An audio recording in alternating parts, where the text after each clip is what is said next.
like to introduce that you now have two persons from the USME office here. So those are Håkan and Theresia up there. So if you afterwards, those of you who are here in real life, if you want to contact them and talk to them, they are here and can discuss for small and medium-sized enterprises the opportunities in Horizon 2020. And to a little bit wrap up what I said already in the beginning, we have tried to give you a very brief overview of the vast amount of opportunities that are in Horizon, in Excel, in Eureka.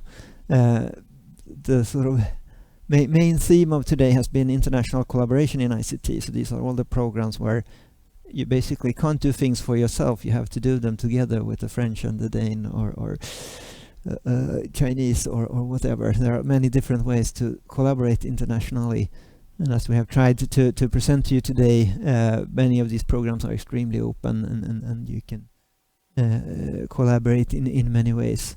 So basically the main message of today is that you should have a good idea what are you doing in ICT. You want to do e-health services, or you want to do automation or whatever it is. And I have an idea, we want to do it together with France and Germany, or what is the constellation, what is the competences or the companies or whatever it is you're seeking elsewhere, or what is the market somewhere else that you want to reach by a project. And then basically, as we've said several times today, that the main advice is really contact us and ask which one is the right one, is Horizon or Eureka or Excel.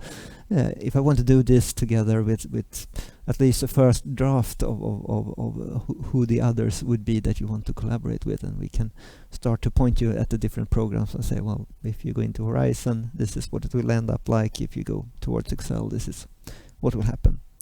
And as I mentioned, for Horizon, you have this guide for ICT where they're really listing on headline level everything in the program that has a core ICT component in the call. And as we've been talking about several times, the problem with ICT is that it's really moving more and more into this enabling ICT. It's underpinning something, so it's solving the problems in health or the problems in transport, etc., which makes it more and more difficult as a core ICT person to figure out where do I fit. Should I cooperate with the transport sector? Should I cooperate with the health sector? Or where do I best get my needs served? And as I mentioned, if you're working on proposals for the calls during 2015, you should contact us, discuss, and start working on your proposals. For 2017, you have this ICT Proposals Day in September. That's the place to be for Horizon 2020. And as Jonas mentioned just before me, this Eureka Innovation Week in April is, of course, the place to be in Stockholm, much closer than Bratislava for you to go to. But there will be a lot of things happening around the Eureka when we have this. Oh yeah, this year it's a bit special.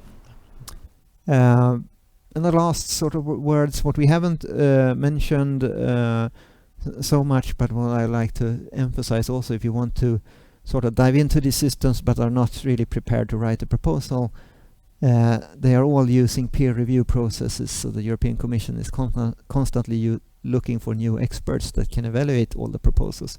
If you want to learn more about how to write a proposal, it's of course a very good idea to register yourself as an expert with the European Commission and get selected to evaluate in a call in Horizon 2020. Then you really get a feeling of what a good or a bad proposal is. So if you start looking at the Horizon page, you will immediately find this corner where they say register an expert. We want more people that read and evaluate our proposals. And this is really sort of a key experience if you want to get the feel of what a good proposal looks like or what a bad proposal looks like. And also they want evaluators, so we haven't talked too much about the evaluation, but each proposal the Commission gets is read by about 3 to 5 experts, and they want that to be a mixture of people. So it's not 3 professors, it's maybe 1 professor, 1 from industry, someone from public sectors, because usually all the proposals are rather interdisciplinary or addressing a problem somewhere, so they want the evaluators to be able to say if this is good science, but also if it's a good business model, etc. So you don't have to be a Nobel Prize winner or a professor to be selected as an expert. That is really a key recommendation.